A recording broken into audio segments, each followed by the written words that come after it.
নমস্কাৰ বন্ধু বান্ধৱীসকল, আপোনালোক সকলোকে মোৰ চেনেলৰ আনটা ৰেচিপি ভিডিঅ'লৈ স্বাগতম জনালোঁ। আজি মই আপোনালোকৰ আগলৈ তিলৰ লগত ৰন্ধা ৰৌ মাছৰ আঞ্জাৰ ৰেচিপি এটা লৈ আহিছোঁ। আশা কৰোঁ আপোনালোকে ৰেচিপিটো ভাল পাব আৰু ভিডিঅ'টো সম্পূৰ্ণ চাব বুলি আশা কৰিলোঁ।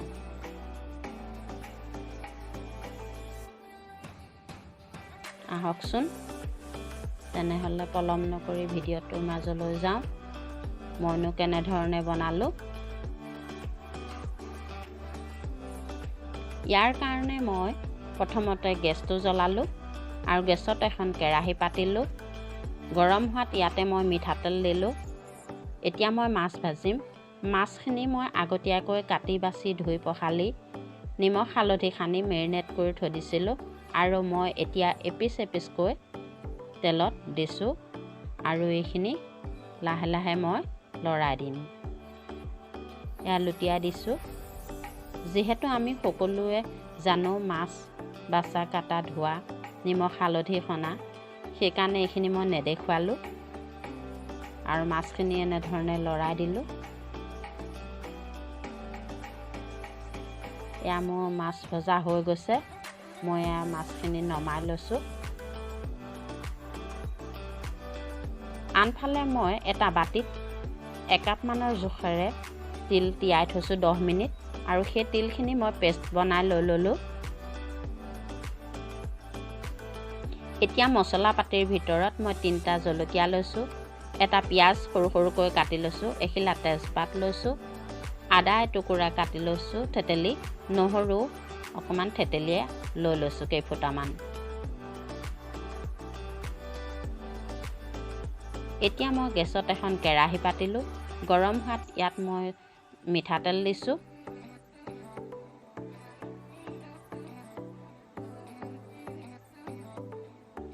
মিঠাতেলখিনি গৰম হোৱাত ইয়াতে মই এখিলা তেজপাত দিছোঁ, 2টা জলকীয়া দিছোঁ, শুকান জলকীয়া। এতিয়া মই ইয়াতে কাটি ৰখা পিঁয়াজখিনি দিছোঁ।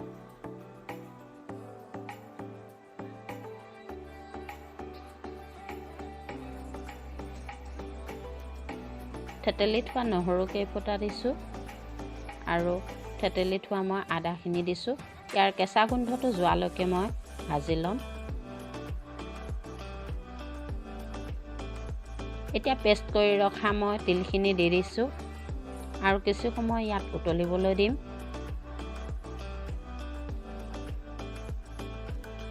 সোৱাদ অনুসৰি ইয়াতে মই নিমখ অকণমান দিছোঁ আৰু এইখিনি ভালকৈ লৰাই দিম।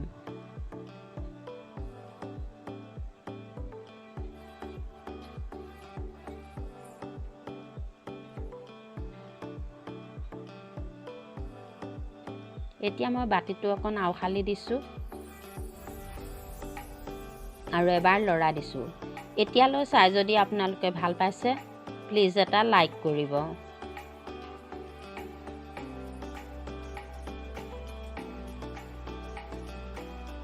এতিয়া মই ইয়াতে পানী এড কৰিম। এয়া এগিলাচ পানী দিছোঁ আৰু মই আধা গিলাচ দিছোঁ। টোটেল মই 1.5 গিলাচ পানী দিলোঁ আৰু এইখিনি মই ভালকৈ লৰাই দিছোঁ। আপোনালোকে ডাঠ পাতলটো নিজে চাই ল'ব আৰু এইখিনি ভালকৈ উতলিবলৈ দিম। আমি জানো তিল আমাৰ স্বাস্থ্যৰ পক্ষে উপকাৰী হয়। ইয়াত প্ৰচুৰ পৰিমাণে ভিটামিন, আইৰণ আৰু কেলছিয়াম পোৱা যায়। গতিকে আমি তিল খাব লাগে। তিলৰ তৰকাৰীয়ে হওক, চাটনিয়ে হওক, তিলে আমাৰ দেহত বহুতোখিনি ভিটামিন দিয়ে।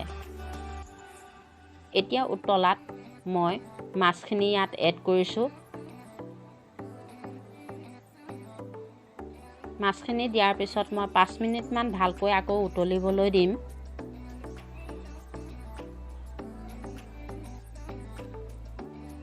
এনেধৰণে উতলিলে সোৱাদটো ভালকৈ পোৱা যায়।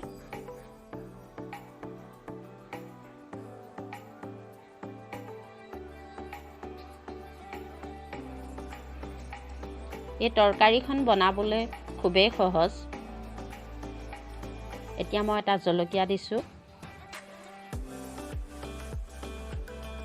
আৰু খাবলৈও খুব টেষ্টি হয়, স্বাস্থ্যৰ পক্ষেও ই বহুত ভাল হয়।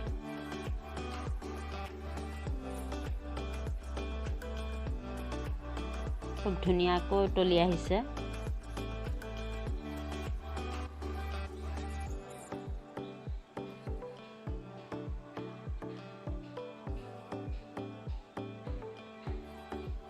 এয়া হৈছে প্ৰায়।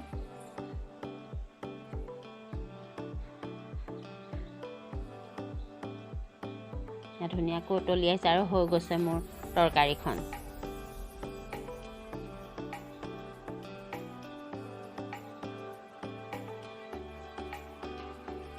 এতিয়া গেছটো বন্ধ কৰি দিলোঁ।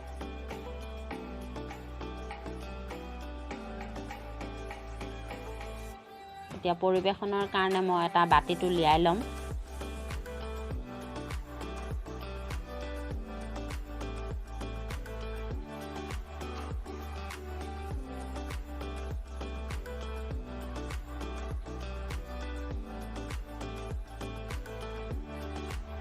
মই বাতিত পৰিৱেশন কৰি দিছোঁ। গৰম গৰম ভাতৰ সৈতে খাবলৈ খুবেই টেষ্টি হৈছিল। আশা কৰোঁ আপোনালোকে ৰেচিপিটো চাই ভাল পালে, আৰু যদি ভাল পালে তেতিয়াহ'লে বন্ধুবৰ্গৰ মাজত শ্বেয়াৰ কৰিব।